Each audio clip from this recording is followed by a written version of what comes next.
अस्सलाम वालेकुम friends, welcome back to Top Smarties. Drama serial Sazawar. Muskan जिसके एग्जाम खत्म हुए तो अब रज़ा उससे मिलना चाहता है क्योंकि रज़ा ने काफ़ी दिन तक इंतज़ार किया, यहाँ तक कि मुस्कान से फ़ोन पर भी बात नहीं की। इस तरह से अब वो इंतज़ार करते करते थक चुका है, तो आज पूरा दिन वो अब मुस्कान के साथ गुजारना चाहता है, जिस पर मुस्कान को भी कोई एतराज़ नहीं।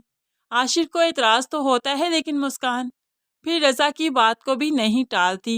रज़ा जो उससे मिलने आया तो उसे साहिल समंदर ले आता है और यहाँ पर आकर रोमांटिक अंदाज में कहने लगा, देखो ज़रा लहरें जो हैं वो किनारों से टकराती हैं। इन दोनों का साथ सदियों पुराना है और ये हमेशा एक दूसरे के साथ ऐसे ही रहती हैं, और मैं चाहता हूँ हमारी मोहब्बत भी इन जैसी हो, जो कभी भी एक दूसरे से दूर ना जा सके। तो मुस्कान भी मुस्कुराते हुए हामी भरती है कि बिल्कुल ऐसा ही होगा, हम दोनों कभी जुदा नहीं होंगे। तो बस फिर इनकी बातें चलती रही, वक्त गुजरता रहा। दूसरी तरफ दामिया, जो कि आज लोन अप्लाई कर रही है, छुट्टियों पर जा रही है, भाई की शादी करवाना चाहती है जिसके लिए लोन भी लेना है। तो लोन अप्लाई किया, जिसे आशिर ने अप्रूव किया और फिर दामिया को लोन भी मिल ही गया। अब भाई ये बात जानता है कि बहन को आज लोन मिलना है, तभी तो रास्ते में बहन को लूट कर खुद ही सारा पैसा हथियाना चाहता है, ताकि बहन और माँ का एहसान भी ना रहे और पैसा भी उसके हाथ लग जाए।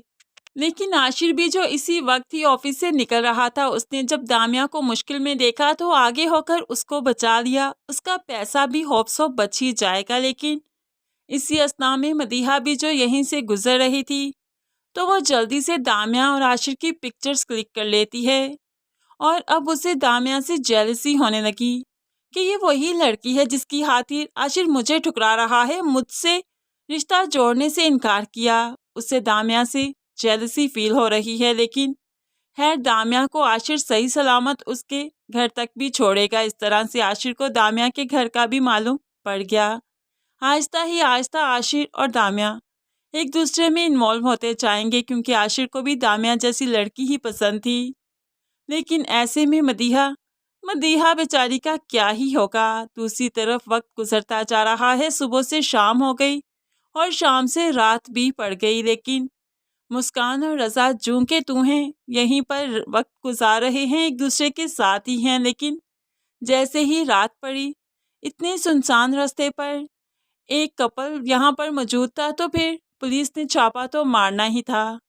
पुलिस ने इनको देखा तो जल्दी से आगे बढ़कर इन्हें गिरफ्तार कर लिया कि तुम लोग यहाँ पर गलत काम कर रहे हो, यहाँ पर क्या कर रहे हो।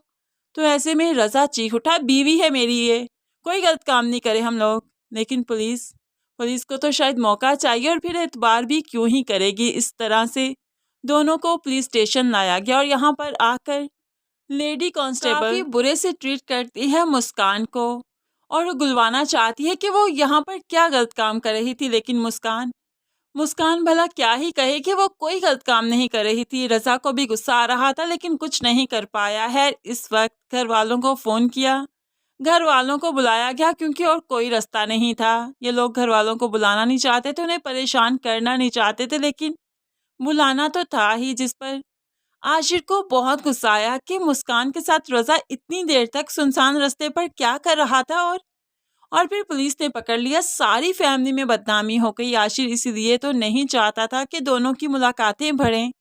आशिर इसीलिए तो चाहता था कि ये रुखसती जल्द अज जल्द हो जाए, जो कि रज़ा मानने को तैयार ही नहीं था। रज़ा सिर्फ मदीहा की वजह से ये बात नहीं मान रहा कि उसकी बीवी इस घर में आ जाए। वो चाहता है पहले मदीहा रुखसत हो और फिर मुस्कान इस घर में आए, ताकि कोई लड़ाई ना पड़ सके, दोनों में कोई अनबन ना हो, इस तरह से रिश्ते खराब ना हो। लेकिन आशिर चाहता है कि अब वो मदीहा से जल्द अज जल्द शादी कर ले, ताकि उसकी बहन की रुखसती हो सके। लेकिन खैर यही सब कुछ अब इतनी आसानी से मुमकिन भी नहीं, क्योंकि मदीहा जिसे पहले रिजेक्ट कर चुका है आशिर, वो इतनी आसानी से आशिर को अब कबूल नहीं करने वाली। दूसरी तरफ सुंबुल, जिसकी माँ चाहती है कि उसकी शादी हो जाए, लेकिन सुंबुल अजीब ही झमेले लेकर बैठी है कि वो रज़ा और मुस्कान की ज़िंदगी बर्बाद करना चाहती है। और भाई तुम तो अपनी शादी करके अपने घर में आबाद हो जाओ, दूसरों की ज़िंदगियां बर्बाद करके भला क्या ही सुकून मिलता है इन लोगों को।